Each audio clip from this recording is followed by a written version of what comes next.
What's up, everybody? Welcome to the Old Cranky Man Collectibles YouTube channel. My name is Blake, and I am here with Stefan. Hi. It's been a while. We're doing some gameplay footage, baby. What's up? Yeah, I feel like we haven't done gameplay in a long time. It's been a little bit. It is, of course, Canadian Highlander, and at the top of your screen, you have Jeff. He's playing Mardu Midrange, and at the bottom of your screen, look, it's me playing 5-color Trade Binder. I recognize those knuckles anywhere. Oh, those are my knucks, buddy. All my games right there. You see them. Zelda, Pokemon, Magic. What's the exclamation point? That is Metal Gear Solid, baby. It is Metal Gear Solid, my favorite video game franchise of all time. What are those tokens on the left-hand side there? Those are the Magic Dads tokens. Head over to MTG Dads Podcast at patreon.com. Check out all of our content, and we'll send you some Magic Dads tokens. We have a Monarch, a Treasure, and a Goblin Shaman. We're the goblins. So we are featuring original art by yours truly. So Jeff's points, he's running a 9-point spread of Mox.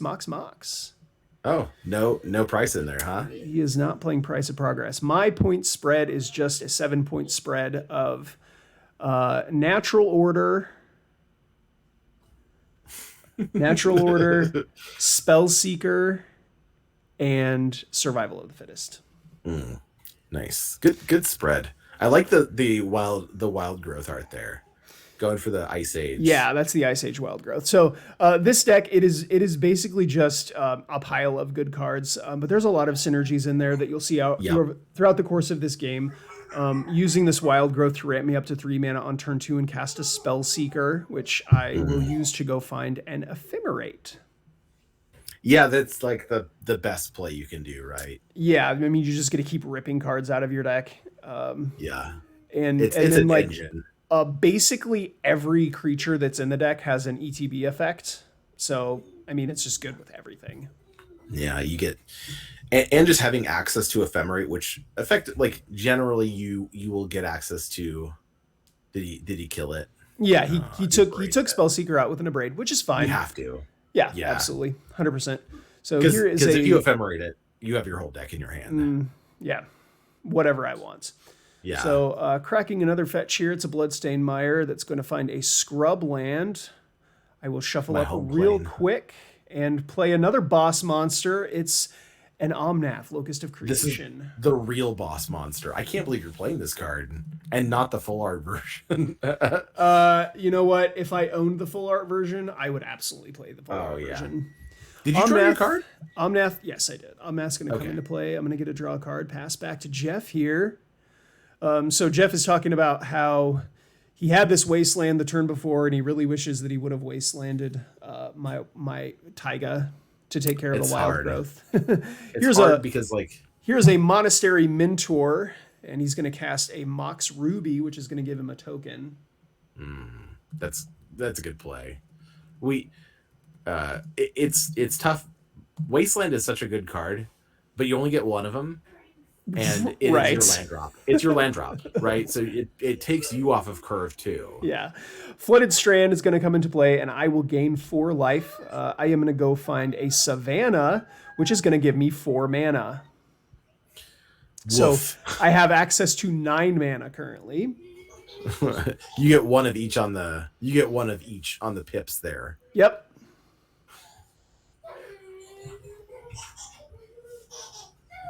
And here is a Titan of Industry. So you do have trips green. I do. Green? It's triple green, but I get the green from Omnath, and then I get 2 green from the Wild Growth. That's right. Yeah, Wild Growth itself produces the green. So Titan of Industry is going to come into play and create a Rhino token and put a shield counter on Omnath. Oh, that card's so good. Titan of Industry? I mean... It has never not impressed me. Yeah, and now he's wastelanding that. Yep. Probably a little late here, but... Well, I don't know if you can do the math, but I had 7 mana to cast the Titan of Industry, whether he wastelanded me or not, so it actually didn't matter. Yeah. Oh, yeah. He plays a Fable of the Mirror Breaker, and there is the appearance of the Magic Dad's Goblin Shaman token. Oh, that's us. Although I have cut my hair. Yeah, at the end of his turn, I am going to ephemerate my Titan of Industry, which is going to destroy the Fable of the Mirror Breaker and make another Rhino token. That's absurd.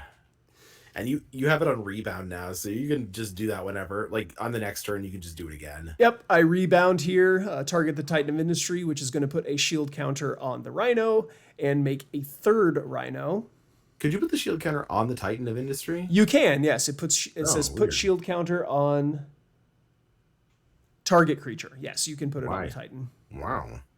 You got a lot of power on board there, bud. I did make a whole bunch of power, so I'm going to get in the red zone with a couple of Rhinos here. Joe thinking about what he's going to do. He is just going to take 8 damage. Oof. Here is 3 mana for a Moonblessed Cleric. So you get to go put an enchantment on top of your library. Yep, and I am going to go get a Recurring Nightmare. Oh, no. Recurring Nightmare is going to go to the top of my library. So you're playing with survival and recurring nightmare in this. That is correct. 2 great tastes that taste great together. Yes, it is true. These 2 cards actually came in the same set. R&D was on a tear. We did get the Urza block immediately following this. So right. Obviously I mean that iconic Jeff Lebenstein Recurring Nightmare art is so good with the eyeballs and all the teeth. Like, it's amazing. It's super evocative. Palace Jailer is going to come down, and Jeff is going to become the Monarch. He's going to exile one of my Rhino tokens, and there's the appearance of the Magic Dad's Monarch token. Interesting. It's weird that he's taking the Rhino instead of I don't want to say better target. Well, do your Rhinos have trample? They do not have trample. So okay, basically what is going to happen here is I am going to get my creature back no matter what. And so he doesn't want another ETB trigger from either Omnath, Moonblessed Cleric, or Titan of Industry. So if he exiles a Rhino token, I don't get to get anything back. Yeah, it's just gone forever. So he is going to block everything. I am going to trample for 7 here. 5. I will become the Monarch. Moonblessed Cleric is going to go away. How will you even get that back, though? There's no way for you to recur anything out of your graveyard. Oh, that's weird, huh? Yeah. I was going to start doing weird stuff for the Recurring Nightmare, but I decided the game is basically over. I'm just going to pass here so that we can get this over with and move on to the next one. You could get cute. It's just this is Jeff's first foray playing the format with us. It is, yes. Jeff brand new to the format. He was very excited to play his Mardu Pyromancer deck. He's got a small green splash for 3 cards. Oh, sure. Deathrite Shaman. Red and 6. Correct. Yep. Minskin Boo. Those are we just recorded a podcast where those 2 cards made a big appearance. They did. They made an appearance in the biggest way. Yeah, they're if you're going to splash a green into a deck like this, those are the cards to do it for. Absolutely. Like Deathrite Shaman is almost a non-splash, right? You put a Bayou in your deck. Right. If you plan on playing Deathrite Shaman anyway, that can fix your mana for you. Mm-hmm. You don't even technically need the green mana. Messed up card design. good card. But yeah, sort of messed up. I see a Savine's Reclamation in Jeff's hand there, and I'm immediately happy. He does have a Savine's Reclamation. You see me here, you're going to take a mulligan to 6. Card's great. On turn 3, playing that card just to get back like a fetch land feels great. Sure, I mean it's ramp. Yeah, lets you get those extra triggers out, and if you're in any amount of blue decks, you can sort of hold up blue mana in that way. Yeah, absolutely. So we're just going Arid Mesa Pass. We're gonna do the Canadian Highlander thing where we do nothing but search our libraries and shuffle them for the first 2 turns of the game. Yeah, yeah, it seems right. It's the curse and beauty of playing fetch lands is always shuffling your deck, never not shuffling your deck. If I don't have to shuffle my library at least 2 times in a turn cycle, I am not playing the right format. Correct. Yeah, I can. The upside of that is that I can crack walnuts with my hands now. Oh, that's hilarious. I can shuffle 100 cards without even worrying about it. That's the biggest burn into the format is not the buy-in financially. It is getting your hands ready to shuffle as many cards as you possibly can. So Nihil Spellbomb from Jeff here, and Ooh, good on play. my turn, I am going to play a Plateau and cast a Kasali Pride Mage, and Unholy Heat is going to take care of the Kasali Pride Mage, and we will head back to Jeff after he finishes up shuffling here. Yeah, Bosley pretty good in this matchup, especially if he has a Fable on turn 3 or whatever. I think, oh yeah, oh, there's your favorite card. There is my favorite card from 2022. It's Lelia, the Blade Reforged. Card is very good. Ooh.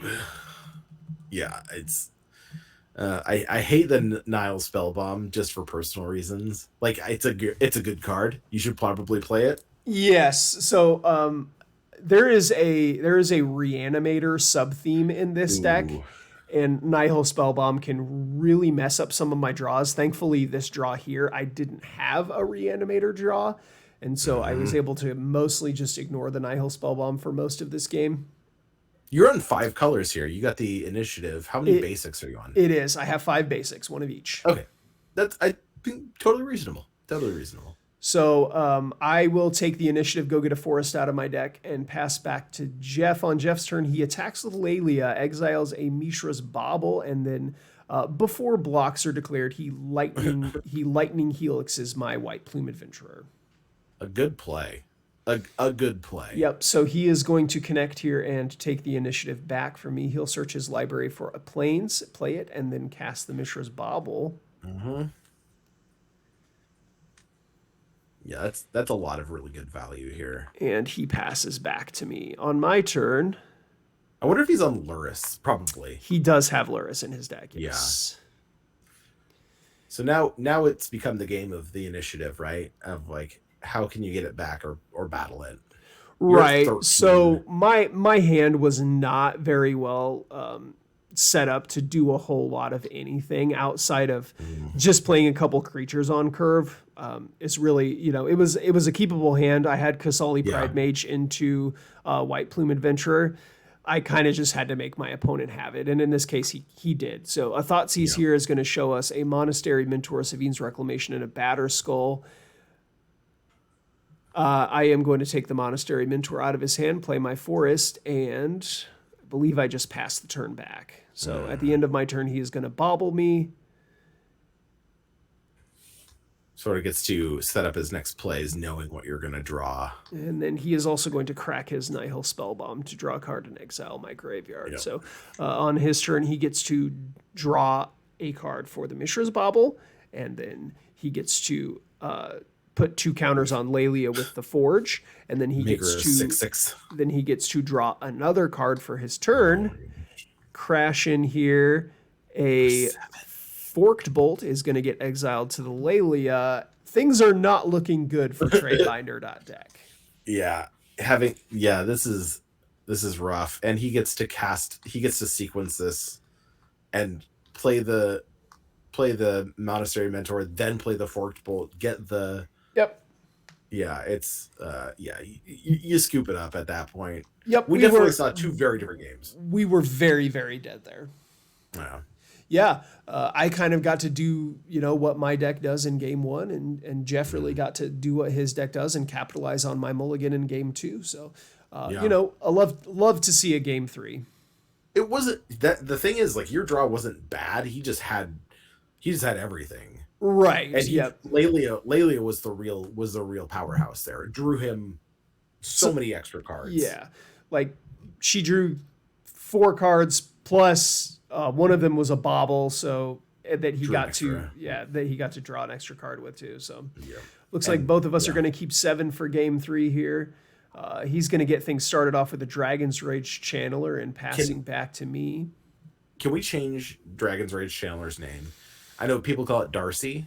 So Uh, you will be pleased to know that when he played this Dragon's Rage channeler, he said audibly, "The doctor is here." yes, it is Dr. C, baby. DRC. He's got his PhD in killing you. I'm really glad that that's catching on. The doctor will see you now. The doctor will put cards into your graveyard. Oh, so good at it too. I played this in Dredge for a while. You do have to have you do have to have non-creature spells. In Dredge you are running 48 creature spells. Mm-hmm.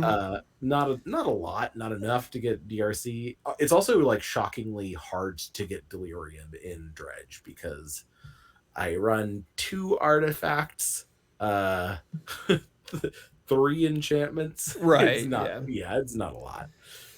So I am going to cast a Bitter Reunion, discarding an Elish Norn Grand Cenobite, drawing a I couple love of this cards.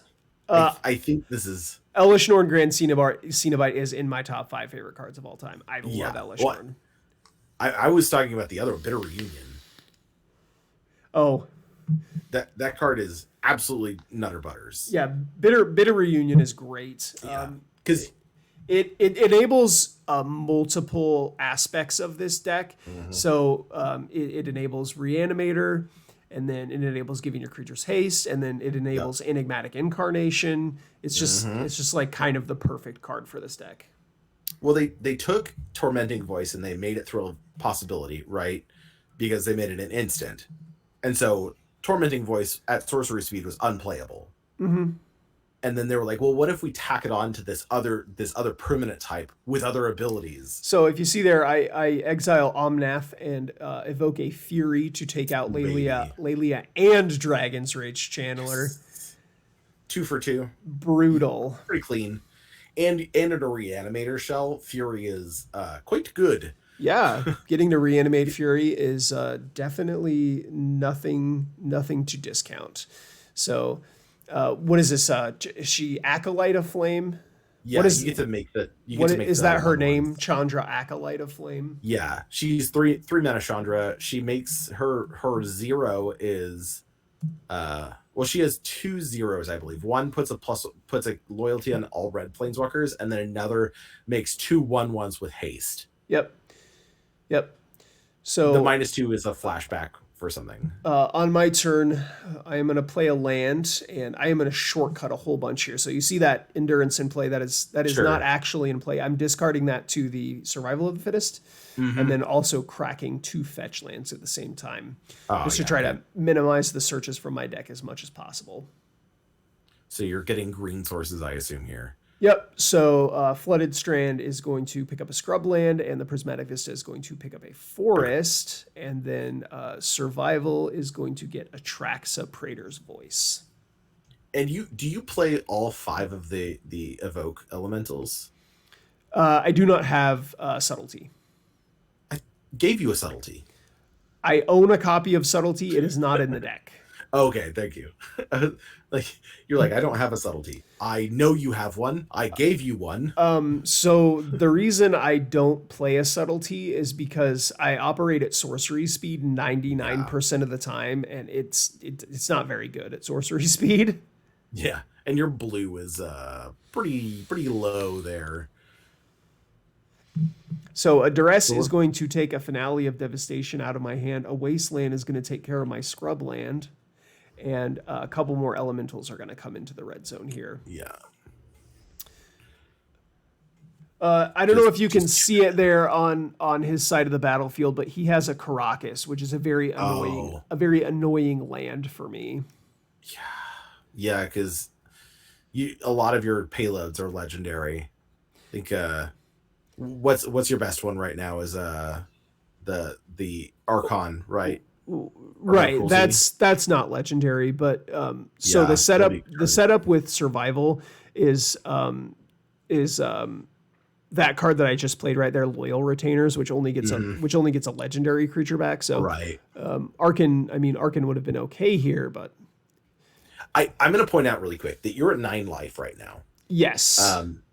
Atraxa so much better than Grizzlebrand.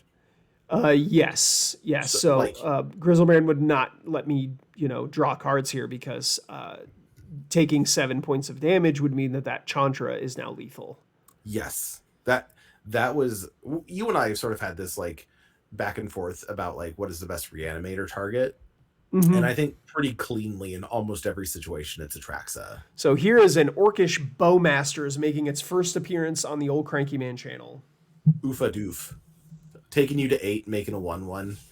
Uh, Notably, also, also, I mean, this Orcish Bowmasters would have been lethal with the Grizzlebrand as well. there you go. Yeah, exactly. This is Atraxa. Just like in very few decks does Grizzlebrand outpace Atraxa. Yep. Like I think in Tin Fins is the only deck where I'm like, yeah, this card is better, because in that deck you want to lose life. Kind of in a tough spot. You have a great setup. It's just the pressure sort of mounting. He's going to be able to flashback this duress now. Yep, this is going to take care of the Enigmatic Incarnation in my hand, and then the Bowmasters is going to come across for 2 damage, putting me down to 6. And yeah, I have to put something together here. Otherwise, it's just going to be lights out. Next turn, he can present 4 damage. And his Caracas remains untapped. Yep. Caracas, easily the most annoying land to see your opponent play. Also the best land for you to play. Like, it's so good when you play it, but also the worst to see your opponent play. And you're like, okay. I think I was on Boros, and I had something like 4 legendary creatures in my hand that all cost 3 mana, and Jeremiah played a Caracas, and I was like, well, good. Glad I'm not going to play Magic. Fun. So once again, we're going to shortcut here. I'm discarding an Uro to activate the Survival of the Fittest, and then an Arid Mesa. Yep. Arid Mesa is going to go find some bad lands. Mm-hmm. The Survival of the Fittest is going to find any kind of reanimation for that Fury would be pretty good right now. A Moonblessed Cleric. Moonblessed Cleric is going to put an Animate Dead on the top of my library. Mm. So you can use the Moonblessed Cleric as a 1/2 or 2/3. It's a 3/2. A 3/2. Okay. Yep. You can eat one of the attackers with it. Yep. So sort of disincentivizes. An Unholy Heat gonna take care of the Moonblessed Cleric. One now. Jeff just needs a bolt or something to deal me 1 damage. A shock. An oopsie doopsie. Well, you said he was splashing for a Renin 6. That'd do it. That would do it as well. Any fetch land would also do it. But you have an Uro in the graveyard. I do have an Uro, which he could Caracas, but I don't think he wants to. Man, rough spot here. Uro also doesn't put me out of lethal range, so Uro would gain me 3, but I would take 1 from the Orcish Bowmasters, and then he's got 4 damage. Yep. That's rough. Yeah, the Bowmaster would just kill you. Yeah, like I said, Caracas. I mean, it's not unlike how how every time I play against Jeremiah, he has some stupid land that makes it really impossible for me to play the game. The Caracas is the same thing. So Animate Dead is going to pick up a Fury, which is going to kill Chandra, Bowmaster, and the army token. The problem is I am at the mercy of the top of his deck. If he picks up absolutely anything, it's just lights out. So Palace Jailer is going to come down, and it's going to take care of Fury. Luckily you do have like a haste enabler. So I do, yes. I have that Bitter Reunion, which has been in place since the 2nd turn of the game, which I can use to give my creatures haste, which will allow me to take the Monarch, but he's now got that Palace Jailer that's back on defense. Yeah, and he's drawing extra cards, and like you said, you're the mercy at the top of his deck, and now he's double tapping that thing every turn. Right. He's got something like 7 or 8 live just burn draws. Also, any of his reanimation effects that can get back that Orcish Bowmasters will also just kill me. So every turn he's about 15% to kill you. Yeah. Yeah, chances are not good. So here is a Heliod Radiant Dawn, the newest addition to this deck, making his very first appearance. Is he a creature? He is a creature. Okay. That because like I was thinking about this, the Caracas with the original Theros. So Heliod Radiant Dawn, 4-mana 4/4. When he enters the battlefield, return an enchantment card that isn't a god from your graveyard to your hand. Ooh. So like an Animate Dead? Like an Animate Dead. I was really trying to maneuver myself into a position where I could get back this enigmatic incarnation and cast it. Unfortunately, I just didn't have enough mana to do so. So Animate Dead is going to pick up this Moonblessed Cleric. Moonblessed Cleric is going to search my library for... What's it going to be? I know I'm commentating on these, and like I don't know if you can tell right now, but I'm like genuinely focused on this game. I can feel myself like spacing out, like watching this in deep interest. Dude, the tension was so real. This is such a good game. The life discrepancy. I am at 1. I have been at 1 for several turns, and now he plays a Sedgemoor Witch that I cannot kill. I cannot kill the Sedgemoor Witch because of its ward cost. Yeah, you need either an uncounterable thing or, and this is just going to make an unbelievable amount of blockers, right? Yeah, because every time he's casting an instant or sorcery, he's making a pest. Yep. Oh God. Yep. So I do pick up that copy of Fable of the Mirror Breaker from the Moonblessed Cleric here. And right now I am deep in the tank thinking about whether or not I should serve. So if I serve, he gets to Caracas Heliod back to my hand. Yeah. And then if he wants to hold on to the Monarch, he has to, which he does want to because Fury will come back if I take the Monarch away. Yes, and he has to sacrifice one of his creatures. Easy enough, right? Palace Jailer can go away. No harm, no foul. But Caracasing the Heliod back to my hand means that I get to cast it again, which will get back the Animate Dead, which will have went to the graveyard after he blocked, and I can Animate Dead something again. Yeah, and notably, if you animate like Atraxa, you can give it haste.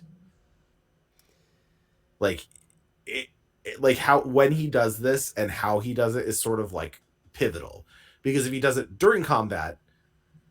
If he does it before combat, then you have all this extra room. So he has to wait until at least you're on combat. Mm-hmm. Oh, man. And if it... he's... So he does. He bounces the Heliod back to my hand, and then Palace Jailer and Moonblessed Cleric are going to trade. Yep. So you get to recast it now. Get back your Animate Dead. So here is Heliod. Tap correct mana. Leave up a black mana, please. Right. He has drawn like what 3, 4, 5 cards since he put me down in the life total. So Animate Dead is going to reanimate Uro this time. Uro is going to gain me 3 life and draw me a card. I don't get to put an extra land into play. I do have a quick question. Yes. Are you on Palace Jailer as well? Yes, I have Palace Jailer in my deck. So you could have gotten your own Palace Jailer. I could have, yes. But you obviously can't get any value off of it because of Sedgemoor Witch. Right. I cannot target that Sedgemoor Witch. I will literally die. Now you can, but it's way dangerous. Right. Going back down to 1 life. So, I mean, he is going to get to Caracas my Heliod here and Kraken for 3. But getting to draw that card off of the Uro was super duper important to me. And also during the game, I didn't actually see this, that Sedgemoor Witch has Menace. So he doesn't even need to tap the Caracas to bounce the Heliod. Right. He just gets to swing with impunity. Menace, underrated keyword. I think Sedgemoor Witch is just like a super super underplayed card. I've seen black decks play like rancid card, like terrible creatures, and they don't play Sedgemoor Witch, and I'm like, what are you doing? Yeah, I'm not sure if he has the Chain of Smog in his deck. That would make infinite pest tokens. I enjoy that card very much. Here is a Valky. Ooh. A Valky : totally not Tybalt. Yeah. So this is, I had the Valky in hand. That's why I was really hoping to draw the Uro.